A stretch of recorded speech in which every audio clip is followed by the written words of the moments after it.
31, 32,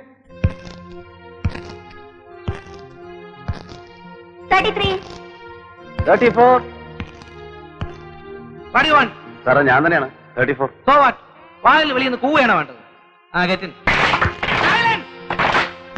Silence! Stop it!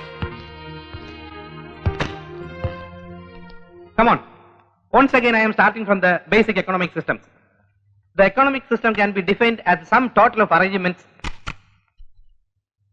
എന്താണ് ഇത്? Tape റെക്കോർഡറാണ് സാർ. സാറിന്റെ ലെക്ചർ. തനിക്ക് എന്താ എഴുതിയെടുക്കാൻ പറ്റില്ലേ? ഓ ഞാൻ അങ്ങനെ എഴുതാറൊന്നുമില്ല സാറേ. ടൈപ്പ് റൈറ്ററാ പതിവ്. അതിപ്പോ ക്ലാസ്സിൽ കൊണ്ടുവന്ന ശബ്ദത്തിന്റെ ഒരു ഡിസ്റ്റർബൻസ് ഉണ്ടാവുമല്ലോ എന്ന് ഓർത്തിട്ടാ.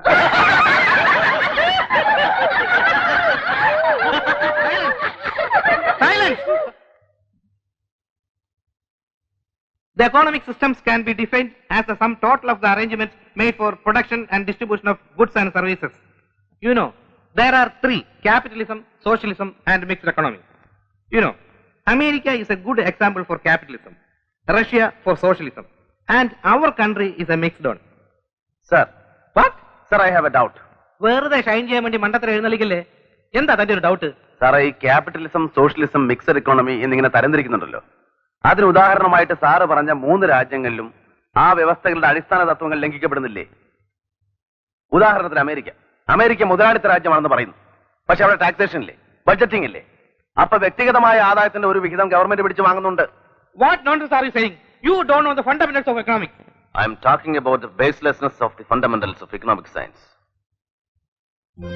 In a capitalist country, production and distribution are entrusted to the individuals and organizations who is having a particular aim.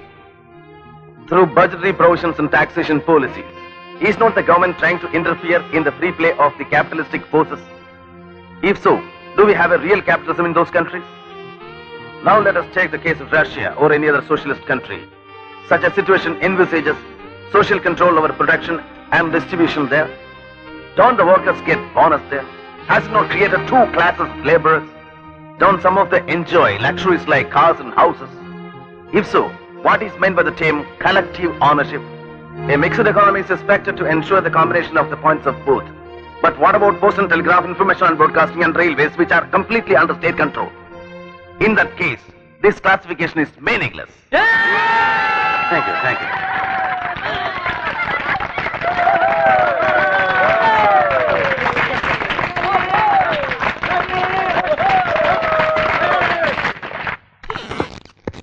അയാളെ ക്ലാസ്സിൽ ഇരിക്കാൻ എനിക്ക് പഠിപ്പിക്കാൻ ഇത്തിരി ബുദ്ധിമുട്ടുണ്ട്. ബുദ്ധിമുട്ടി ജോലി ചെയ്ത് ശമ്പളം വാങ്ങുന്നതല്ലേ പണിക്കരെ അന്തസ്? അയാൾക്ക് അഡ്മിഷൻ വാങ്ങിക്കൊടുത്തതിന് സാറിന് എന്തോ കാര്യമായിട്ട് തടഞ്ഞിട്ടുണ്ടല്ലോ. പോകരിത്തരം പറയുന്നു. കേൾക്കണോ പുറത്ത്? Sir I say get out.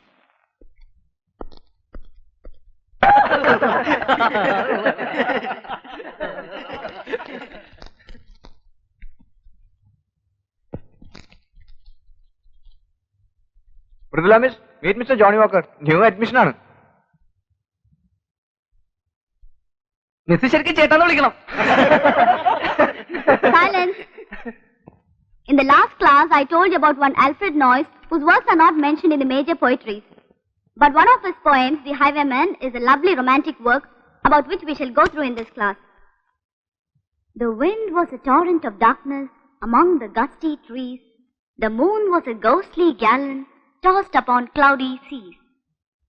The road was a ribbon of moonlight over the purple moor, and the highwayman came riding, riding, riding. The highwayman came riding up to the olden door.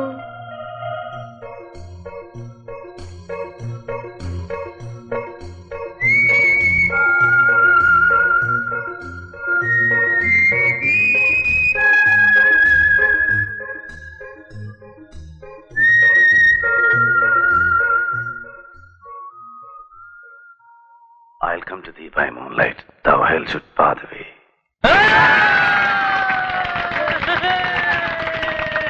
What happened? Nothing. Sorry, madam. പിന്നെ ചിരിച്ചത്?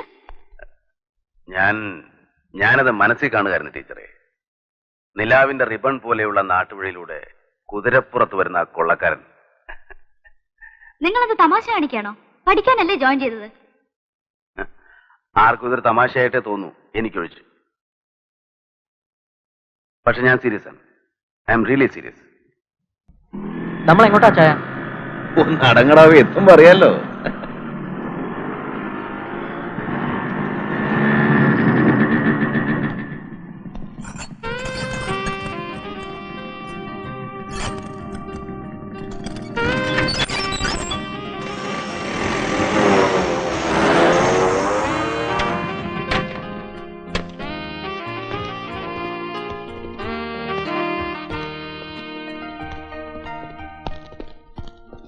എങ്ങനെ ഇഷ്ടപ്പെട്ടോ വീട്?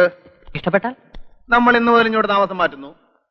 ആ കാലിത്തൊഴുത്ത് പോലുള്ള hostel മുറിയിൽ എങ്ങനെയാടാ കഴിയുന്നത് എന്ന് പറഞ്ഞാൽ അതിനൊക്കെ ഒരു ലൈഫ് സ്റ്റൈൽ വേണ്ടേ? ഒരു ജോണി വാക്കർ സ്റ്റൈല്. എന്റെ അമ്മച്ചിയോ നമ്മൾ ഇങ്ങോട്ട് താമസം മാറണമെന്നോ? ആ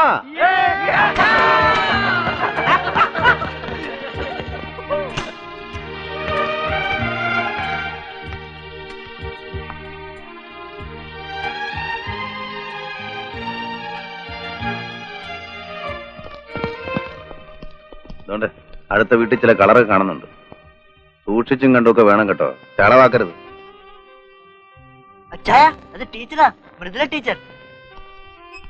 ആ വരൂ. ആരാ? ഞാൻ പറഞ്ഞില്ല അമ്മയുടെ അടുത്ത് എന്നെക്കാൾ പ്രായമുള്ള ഒരു സ്റ്റുഡന്റ് വന്നിട്ടുണ്ട് എന്റെ ക്ലാസ്സിലെന്ന്. ഇതാണ്. ആ അതിപ്പോ നീ പറഞ്ഞ പോലെ ഒരു പ്രായമൊന്നും. ഞാനും പിള്ളേരും അപ്പുറത്തെ വീട്ടിൽ താമസം തുടങ്ങി. ടീച്ചറാ ഇവിടെ താമസിക്കുന്നത് ഇപ്പഴറിഞ്ഞ. അപ്പൊ വന്നൊന്ന് പറഞ്ഞിട്ട് പോകാന്ന് വരും. നന്നായി.